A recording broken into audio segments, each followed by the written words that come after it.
There's a certain light here in Newfoundland that you won't find anywhere else in the world. I know people say things like that about the places they love, but here it's a physical truth. It's a clean, sharp, unforgiving light, a photographer's light that cuts across the cold North Atlantic water and makes the colors of the Tucumore and the granite cliffs seem impossibly vivid. It's a light that can bleach the clapboard of a house to the color of bone in a single summer, and it's a light that can make an iceberg, a colossal, ancient wanderer from the north, glow with an eternal, ethereal blue fire that seems to belong to another world. This light defines us. It dictates the growing season. It guides the fishing boats home, and it carves the lines on the faces of the people who have spent their lives under its constant, watchful gaze.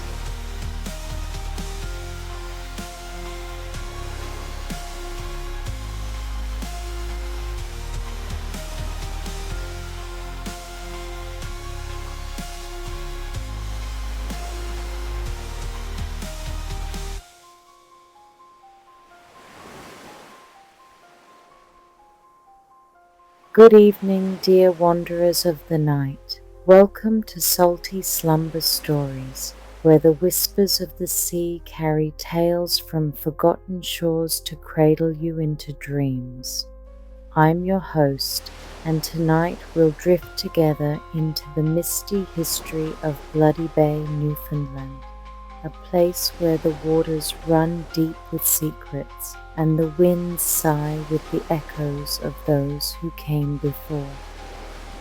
Close your eyes now, let the salt air fill your lungs, and allow my voice to guide you like a gentle current. This story unfolds over the quiet hours, weaving through time like threads in a fisherman's net. We'll explore the ancient paths of the Bay, the bold voyages of settlers like Richard Elliot Stroud, and the crimson tales that named this bay. Settle in, my friends. Let the history wrap around you like a warm blanket as we begin.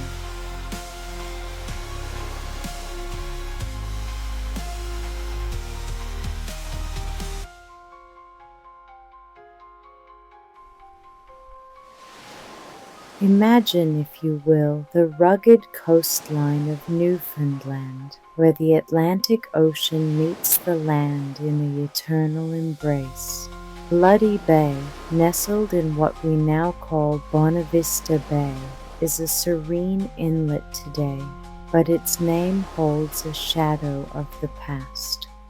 Long before the sails of European ships dotted the horizon, this land was home to the Beothuk people, the original stewards of these shores. Let me take you back, far back, to a time when the world was younger and the forests whispered ancient songs.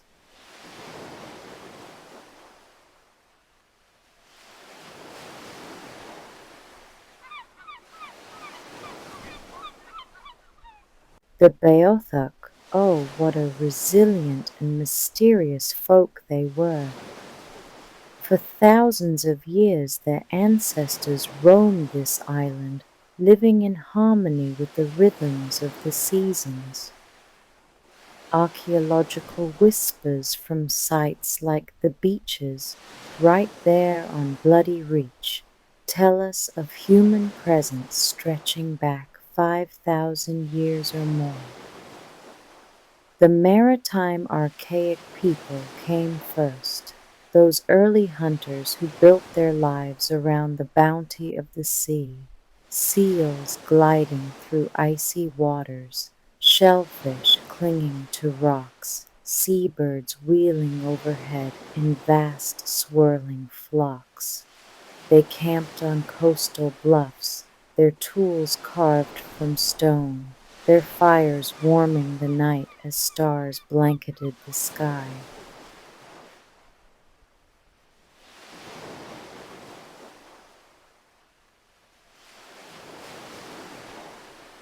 Then came the Paleo-Eskimo, the Grosswater and Dorset peoples, who ventured from the north, adapting to the harsh beauty of this land. They hunted with precision, their harpoons flying true, and they left behind artifacts that speak of a life finely tuned to survival. But it was the recent Indian peoples, the ancestors of the Beothuk, who truly made this place their own. The beach's site, dear listeners, is a treasure trove, a place where layers of history overlap like pages in an old, weathered book. Here, stone tools from the beach's complex tell of early Beothuk ways, a bridge between pre-contact worlds and the shadows of European arrival.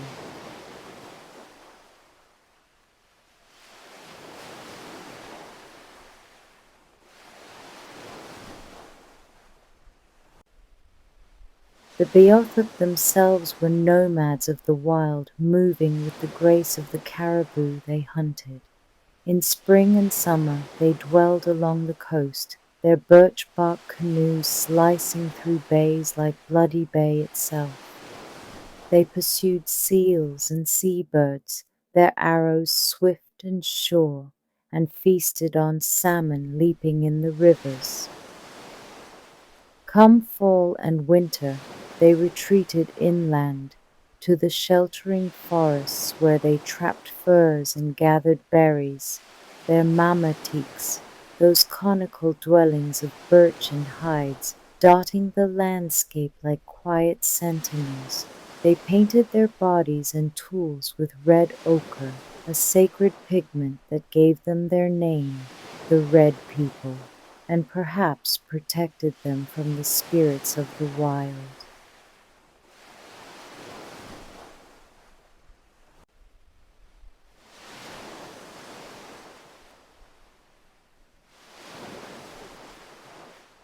But alas, as the 16th century dawned, the horizon changed. European fishermen, bold Basques and Portuguese at first, then English and French, began to appear like ghosts in the fog. At first, interactions were fleeting, trades of furs for metal tools, perhaps a shared fire on a cold beach. But as settlements grew, so did the tensions. The Beothuk, fierce guardians of their land, retreated deeper into the interior, avoiding the newcomers who claimed the outer islands for cod fishing. Place names like salvage, from the Spanish salvaje, meaning wild or savage, hint at how the Europeans viewed these indigenous souls.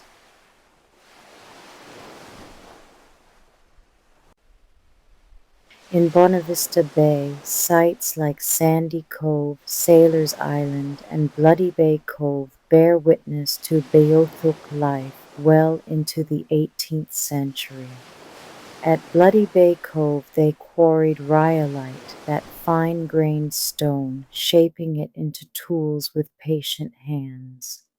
It was the second largest pre-contact quarry on the island, a hub of creation where flakes of stone scattered like autumn leaves. But conflict brewed. English salmoniers and furriers pushed inland, clashing with the Beothuk in skirmishes that stained the waters red. Some say this is why Bloody Bay earned its name, a violent encounter, perhaps a massacre, though the tales vary like shifting tides.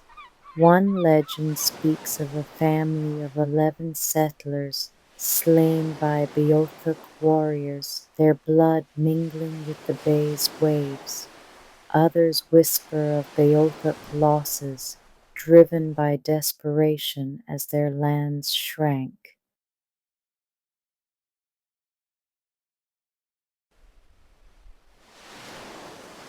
By the early 19th century, the Beothuk were fading. Their numbers dwindled by disease, starvation, and displacement. The last known Beothuk, Shaneodithit, passed in 1829, leaving behind drawings and stories that preserve their spirit.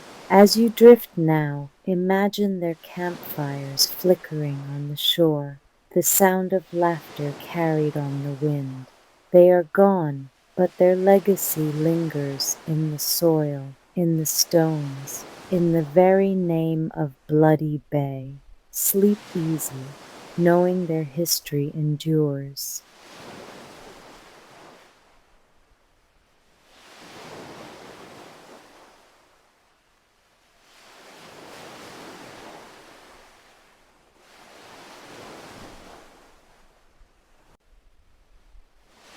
Now, let us turn to the settlers who followed, those hardy souls who crossed the vast Atlantic to carve new lives from this untamed land.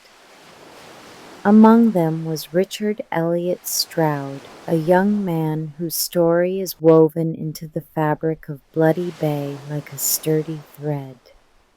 Born in 1801 in the shadow of Corfe Castle in Dorset, England, Richard's early years were marked by loss and resilience.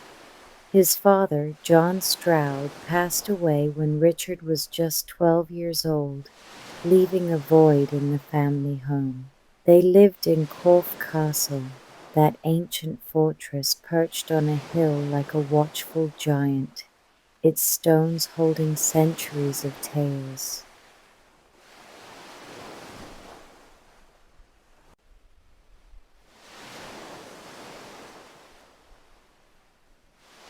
Ah, Corfe Castle, let me linger here a moment, for its history is as rich and layered as the Purbeck limestone from which it's built.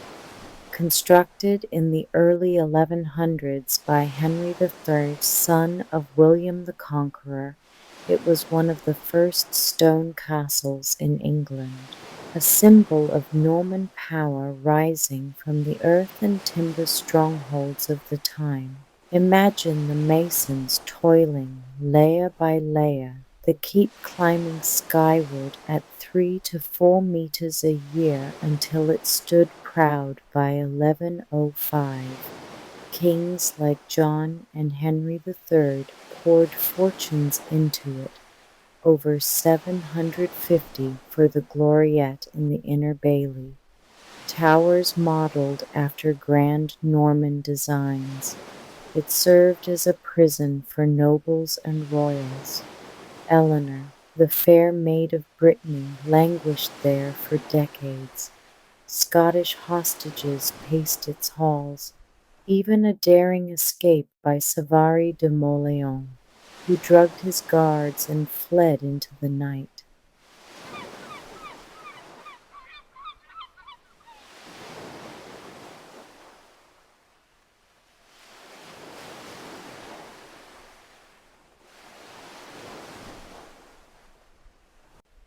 But Corfe's darkest chapters came during the English Civil War in the 1640s.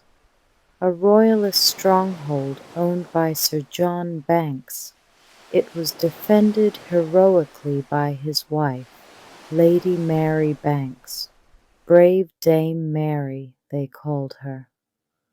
With just 5 defenders at first, she swelled her garrison to 80, smuggling in supplies under the noses of parliamentarian besiegers. In 1643, she repelled 600 attackers for 6 weeks, losing only 2 of her own while claiming over 100 enemy lives. A second siege in 1645 ended in betrayal. A colonel let disguised foes inside, and the castle fell. Parliament ordered it slighted, its walls blasted and tumbled, leaving the romantic ruins we see today. Stories abound, the Anglo-Saxon hall where young King Edward the Martyr was murdered in 978, inspiring tales of royal intrigue. It's inspiration for Enid Blyton's Ciaran Castle in the famous Five Adventures.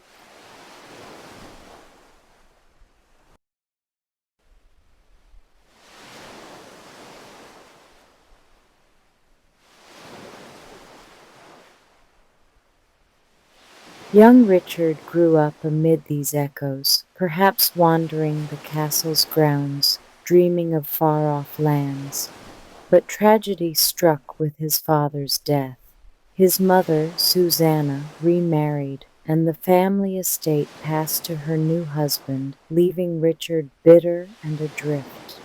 At the tender age of 18, in 1819, he set sail for the New World, carrying a trunk heavy with memories, an ancient family Bible, its pages worn from generations of prayers, and a conch shell polished smooth to serve as a ship's horn, its call a reminder of home.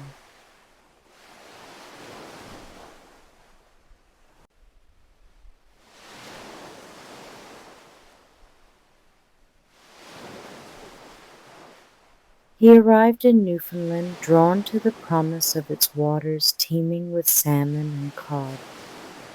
By the early 1820s, Richard had settled in what was then called Bloody Bay at the mouth of the Terra Nova River. This river, winding through lush forests and emptying into the bay, was a silver highway of salmon, leaping upstream in shimmering schools. Richard, with his English roots in trade and toil, saw opportunity. He netted off the Terra Nova River, stretching meshes across its flow to catch salmon for export back to Britain. It was grueling work, hauling nets heavy with thrashing fish, mending tears in the cold dawn light, salting the catch under the sun's gaze. But it built a life, a foundation in this new world.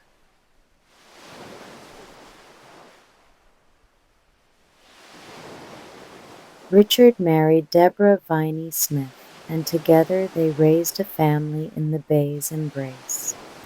Their children, Susanna, Jane, and others, were baptized in nearby Greenspond, their names etched in church records like anchors in time. The settlement grew slowly. By 1845, just 12 souls called it home, dipping to 10 by 1857, but rising to 80 by 1869 as more families arrived. Industries blossomed, the fishery, with boats bobbing on the waves, boat building, hammers ringing on wood, lumbering, axes felling mighty pines for ships and homes.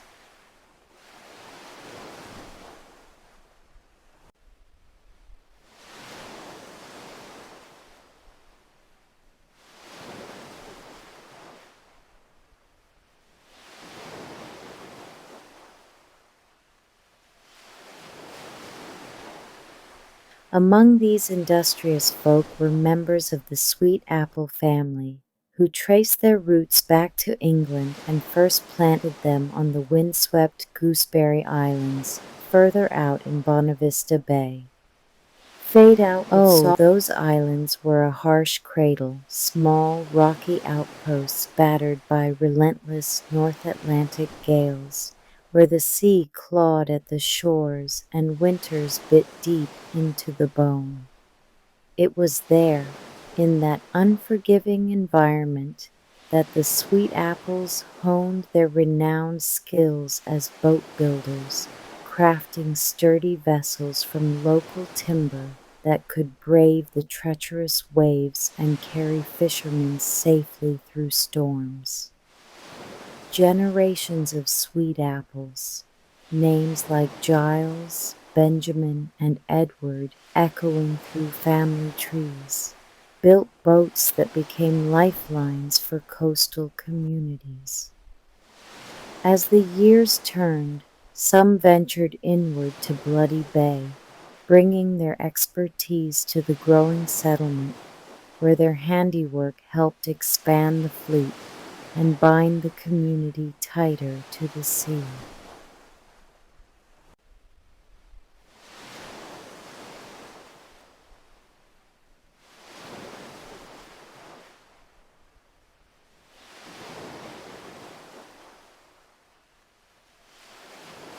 But life was not without peril. In 1913, a sawmill explosion at Rosedale claimed 6 lives, a thunderous reminder of the dangers lurking in progress. Then, in 1946, a devastating forest fire, sparked by a train's embers, ravaged 150 square miles of timber, destroying 46 homes, schools, and businesses. Families huddled on the shores as flames danced like malevolent spirits, but they rebuilt, resilient as the land itself.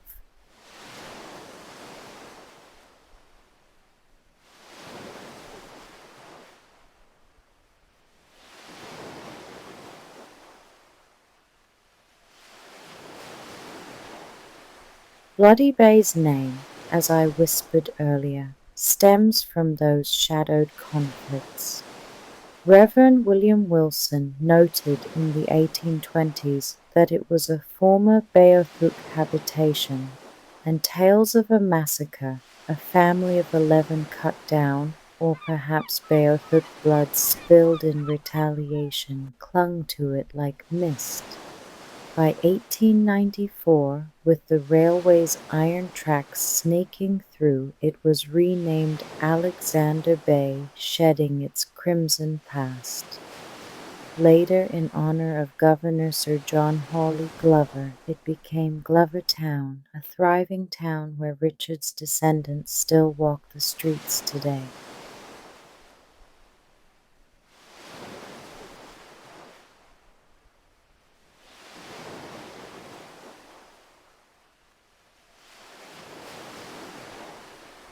Picture them now, in Glover Town's quiet lanes, near Stroud's Point Cemetery, where Richard rests, overlooking Salmon Island at the Terra Nova's mouth. His legacy lives on, in the Bible passed down through generations. The conch shells echo in family lore, the nets that once spanned the river, now symbols of endurance.